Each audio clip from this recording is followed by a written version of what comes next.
yang meninggal dengan ucapan la ilaha illallah masuk surga.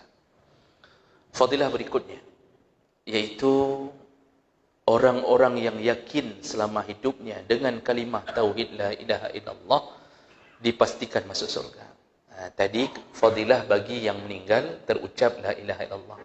Sekarang pertanyaannya begini. Jangan sampai orang salah faham.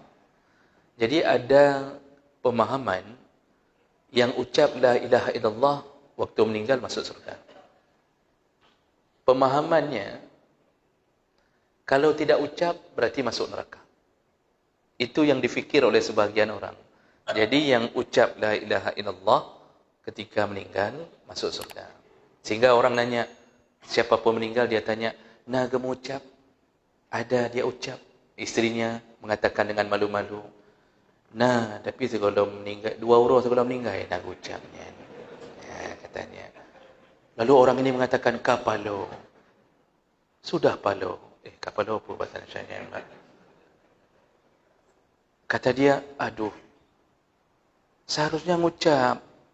Kalau enggak ngucap bahaya. Jadi ada sebuah pemahaman yang berkembang. Yang ucap masuk surga.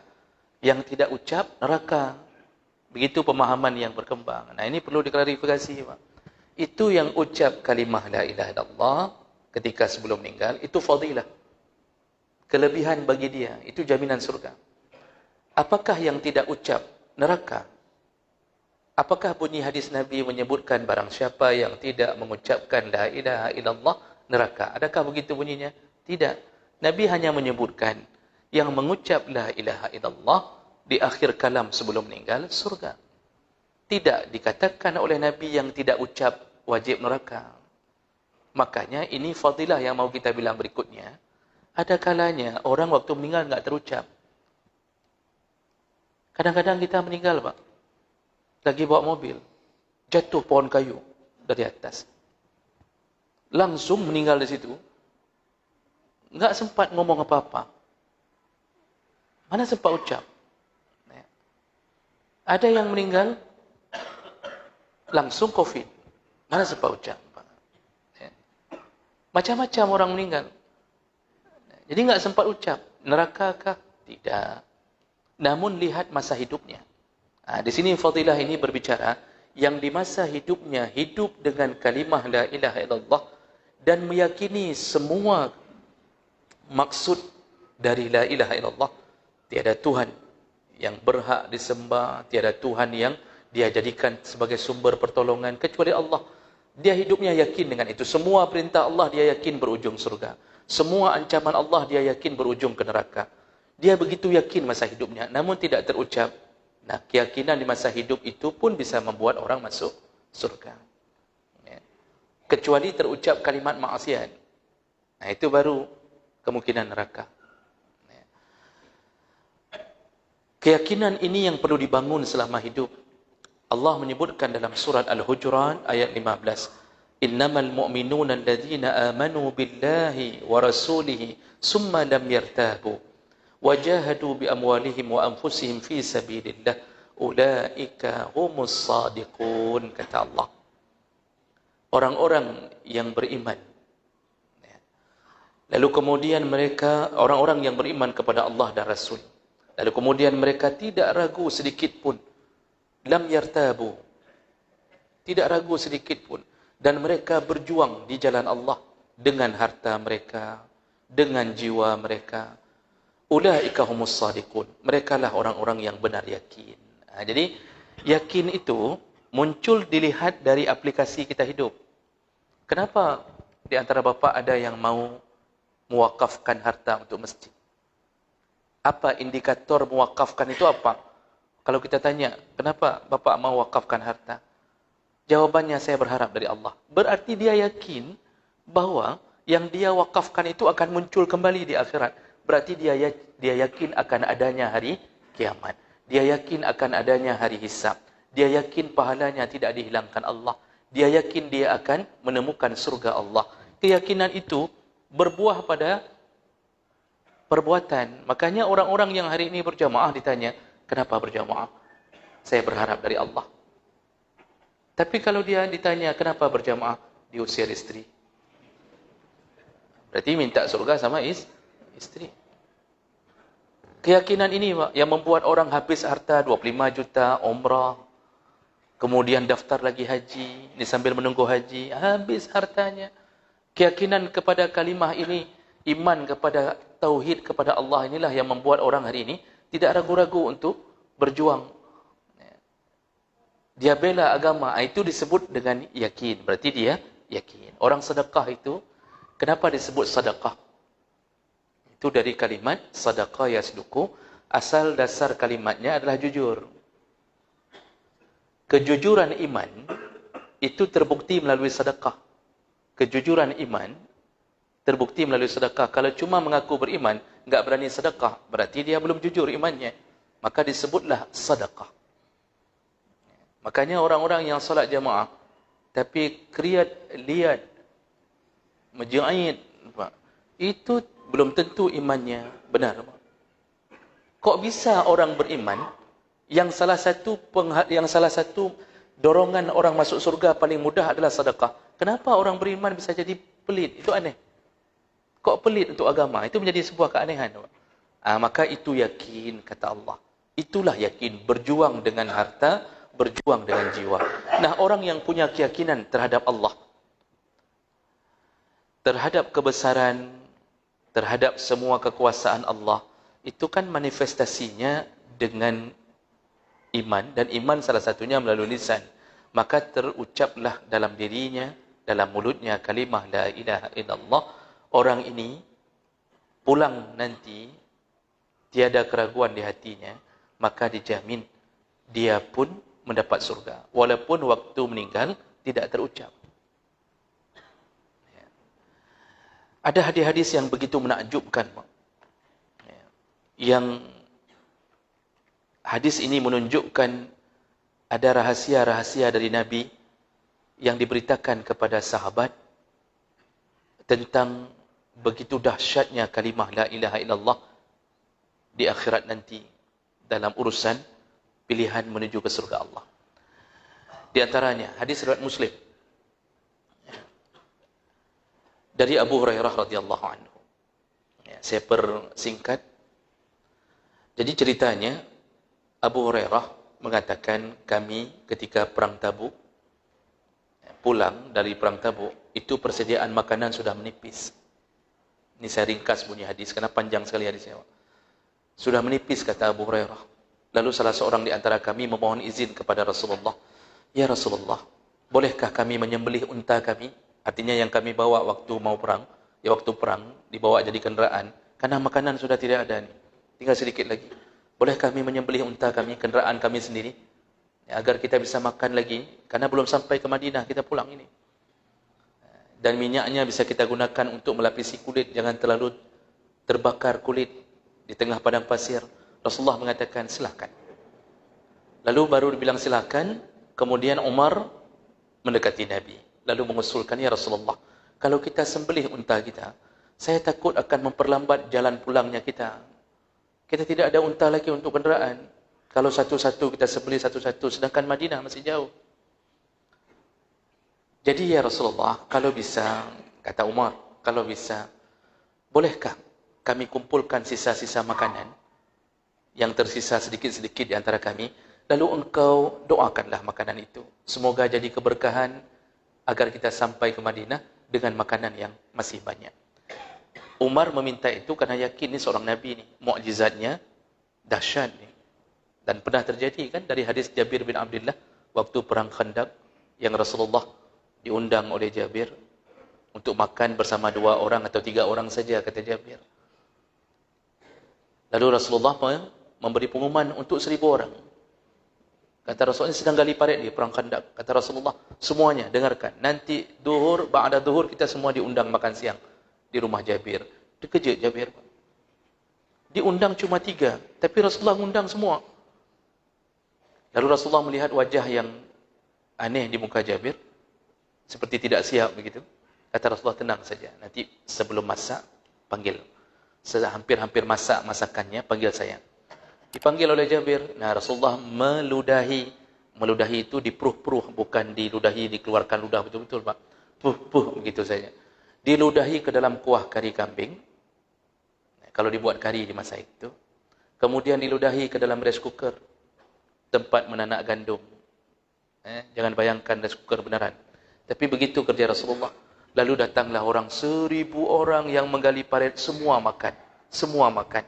Kata Jabir di ujung hadis, semua sudah makan, ku buka kembali periuk itu. Lagi third, kata Jabir. Jabir bukan dengan bahasa Aceh. Dia mengatakan seperti biasa, kata Jabir. Tidak berkurang sedikit pun. Gandum tidak berkurang sedikit pun. Itu mukjizat Nabi SAW. Hadis sahih. Dalam hadis ini, kata Rasulullah, baik. Kalau begitu baik. Kumpulkan semua sisa makanan. Dikumpulkan semua. Ada yang bawa gandum, jagung, sisa-sisa sedikit-sedikit. Ditaruh satu kain. Ya, kemudian dikumpulkan semua makanan sedikit-sedikit yang tersisa. Lalu Rasulullah berdoa kepada Allah. Yang doa itu tidak disebutkan di sini. Lalu kemudian setelah itu kata Rasulullah, aku sudah meminta kepada Allah. Sekarang masukkan kembali makanan ini ke dalam tabung masing-masing. Dimasukkan oleh sahabat. Begitu dimasukkan, semua tabung-tabung mereka penuh. Dan sampai ke Madinah masih tersisa. Nah setelah kemudian, setelah sahabat memasukkan semua, lalu Rasulullah berkata kepada semua sahabat. Nah, beliau mengatakan, faqala Rasulullah sallallahu alaihi wasallam, asyhadu an la ilaha illallah wa anni Rasulullah. La yalqa Allah bihiba 'abdun ghaira syak fayujhaba 'anil jannah. Kata Rasulullah, wahai sahabat-sahabat, barang siapa yang mengucapkan asyhadu an la ilaha illallah wa anni Rasulullah, aku adalah Rasul Allah, maka tiada keraguan ketika dia mengucapkan itu. Dia betul-betul yakin bahawa dia dengan agama yang benar, berada di agama yang benar, maka tidak ada yang bisa menghalanginya masuk surga. Itu disebutkan setelah sahabat mendapatkan keajaiban. Makanan tiba-tiba nampaknya tidak banyak, tapi penuh terus-terusan. Di situ Rasulullah ingin mengajarkan, tadi aku berdoa tanpa keraguan. Aku memohon kepada Allah. Allah itu ada. Jadi Rasulullah ingin mengajarkan yang tidak ada keraguan dengan la ilaha illallah, maka dipastikan masuk surga. Dipastikan masuk surga. Nah, jemaah mereka Allah Subhanahu wa taala. Kemudian ada satu hadis juga yang begitu menakjubkan, dan ini mungkin agak sedikit mengherankan bagi orang yang imannya masih belum mencapai levelnya para sahabat-sahabat yang utama. Hadis juga panjang, riwayat Muslim dengan derajat yang sahih. Diceritakan oleh juga Abu Hurairah radhiyallahu anhu. Saya ceritakan dengan singkat hadis ini. Abu Hurairah berkata, pada suatu hari kunna qu'udan haula Rasulillah. Kami sedang duduk-duduk bersama Rasulullah, tiba-tiba Rasulullah bangkit dan pergi. Kami biarkan beliau pergi. Tidak lama, kemudian Rasulullah tidak pulang-pulang. Padahal pada waktu itu masih banyak musuh-musuh munafik, musyrik, masih banyak sekitaran Madinah. Lalu kami dihantui rasa takut Rasulullah ditawan. Kenapa Rasulullah enggak pulang-pulang? Padahal tadi perginya sepertinya santai. Nah, kemudian semua sahabat gelisah. Lalu Abu Hurairah mengatakan, aku yang paling gelisah. Lalu aku segera bangkit mencari Rasulullah. Kususuri di kampung tersebut, dan kulewati ada satu kebun milik kaum Ansar yang tidak ada penghuni di dalamnya. Aku seperti yakin Rasulullah ada di dalam itu. Aku cari pintu, kata Abu Hurairah. Tidak aku temukan pintu. Lalu kemudian aku dapatkan lubang tempat mengalirnya air yang bisa muat satu orang. Lalu aku mengendap di bawah lubang itu seperti sa'lab, kata Abu Hurairah. Aku mengendap seperti musang untuk bisa masuk ke dalam kebun mencari Rasulullah. Begitu Abu Hurairah lewat ke dalam, ternyata benar Rasulullah sedang ada di dalam kebun. Nah, di sini saya tidak tahu kenapa Rasulullah di dalam kebun, karena enggak dijelaskan, Pak. Apakah beliau, wallahu alam, apakah menemui Jibril atau apa, saya tidak tahu. Di sini tidak dijelaskan. Lalu ketika Rasulullah bertanya, melihat Abu Hurairah, dia bertanya, ada apa ya Abu Hurairah? Abu Hurairah mengatakan, ya Rasulullah, kami kehilangan engkau dan kami merasa gelisah. Kami pikir engkau ditawan oleh musuh. Maka aku segera mencarimu. Jadi ku kitari tempat ini, daerah kebun ini, tidak bisa kutemukan jalan masuk. Maka aku masuk melalui lubang itu, kata Abu Hurairah. Seperti musang masuk. Di situ kemudian Rasulullah menyebutkan, ya Abu Hurairah, izhab bina alayya hataini. Abu Hurairah, sekarang engkau keluar lagi dari kebun ni, bawa 2 sandalku ini. Dilepaskan sandal Rasulullah, dikasih ke Abu Hurairah. Faman laqita min wara'i hadzal ahait. Dan apabila engkau bertemu dengan orang yang pertama di belakang dinding ini, kata Rasulullah, yashhadu an la ilaha illallah mustayqinan biha qalbuh, kabarkan kepada orang pertama yang engkau temui, barang siapa yang mengucap asyhadu an la ilaha illallah dengan keyakinan sepenuh hatinya, tidak ada keraguan kepada Allah dan janjinya, fabashirhu bil jannah, kasih kabar dia, kasih kabar gembira surga menantinya. Lalu Abu Hurairah begitu mendengarkan kabar ini, diambil sandal Rasulullah, dia keluar, dipegangnya 2 sandal Rasulullah. Jadi sahabat yang lain juga sedang mencari-cari Rasulullah di luar. Abu Hurairah keluar lagi dari lubang ini. Ternyata orang yang pertama ditemuinya adalah Umar bin Khattab yang sedang mencari-cari Rasulullah. Di situ Abu Hurairah menceritakan, Umar bertanya ke Abu Hurairah, ini ada apa engkau dari sini? Itu sandal, kenapa engkau pegang? Abu Hurairah mengatakan, ini sandal Rasulullah. Rasulullah di dalam. Rasulullah menitipkan sandal ini kepada aku, lalu mengatakan, kasih kabar kepada orang pertama yang engkau temui, bahwa yang mengucapkan la ilaha illallah dan dia yakin selama hidupnya dengan kalimat itu, wajib baginya surga. Begitu didengarkan kalimat itu, ditumbuk oleh Umar. Jadi Abu Hurairah mengatakan, Umar meninjuku di tepat di ulu hatiku, tersungkur Abu Hurairah. Jadi kan aneh, kok dipukul pula oleh Umar? Seharusnya Umar kan mengatakan, alhamdulillah, kan begitu, tapi tidak. Dipukul, ditinju di ulu hatinya, tersungkur Abu Hurairah. Abu Hurairah lalu masuk lagi ke dalam lubang itu. Kok Abu Hurairah pokoknya. Dia masuk lagi ke dalam lubang itu, dia menahan dadanya yang sakit. Lalu kemudian dia bertemu Rasulullah lagi, dia katakan, ditanya oleh Rasulullah, kenapa? Ada apa denganmu ya Abu Hurairah? Abu Hurairah lalu mengatakan, Umar memukulku ya Rasulullah. Kenapa dia memukulmu?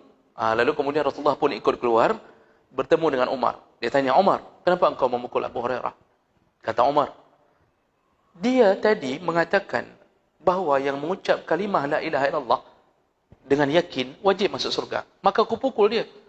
Kata Umar, karena kalau sempat berita ini didengar oleh umat yang lain, oleh orang-orang lain, mereka tidak akan lagi beramal. Maka aku pukul dia jangan sampai berita ini tersebar di semua tempat. Ini hari ini dah tersebar ni. Umar ini mengatakan, kalau sempat terdengar oleh orang lain, orang tak mau lagi beramal. Hanya dengan yakin la ilaha illallah yang bisa masuk surga. Jadi mohon ya Rasulullah, jangan kabarkan lagi ini kepada orang lain, agar mereka tidak menghentikan amal mereka. Kata Umar, lalu apa jawaban Nabi ini? Fakhalihim, kata Rasulullah, fakhalihim yang malu. Dipanggil Abu Hurairah, ya sudah kalau gitu, jangan teruskan lagi. Biarkan yang orang yang baik beramal, biarkan yang baik beramal. Tapi apa yang disebutkan di sini? Ternyata kalimat itu bisa memasukkan kita ke surga, walaupun kita ini mungkin bermasalah dengan amal kita. Nah ini yang perlu kita lihat. Jadi Umar memukul Abu Hurairah bukan benci, dia takut karena kehati-hatian Umar. Jangan sampai orang mengira hanya itu dengan tauhid masuk surga. Padahal Rasulullah ingin mengatakan itu sebenarnya. Namun Umar dengan kehati-hatiannya melalui hadis-hadis yang lain yang pernah didengar oleh Rasulullah, beramal itu menjadi pengiring untuk dimudahkan berakidah. Tapi di sisi Allah bisa jadi orang masuk surga hanya dengan kalimat la ilaha illallah. Jadi ini menakjubkan bagi mereka yang punya akidah tentang ketauhidan Allah Subhanahu wa taala. Baik. InsyaAllah kita sempurnakan pembahasan ini di pertemuan yang akan datang. Mudah-mudahan kita termasuk golongan orang-orang yang diteguhkan hati bersama Allah Subhanahu wa taala. Subhanallah wa bihamdihi asyhadu an la ilaha illa anta astaghfiruka wa atubu ilaik. Wassalamu alaikum warahmatullahi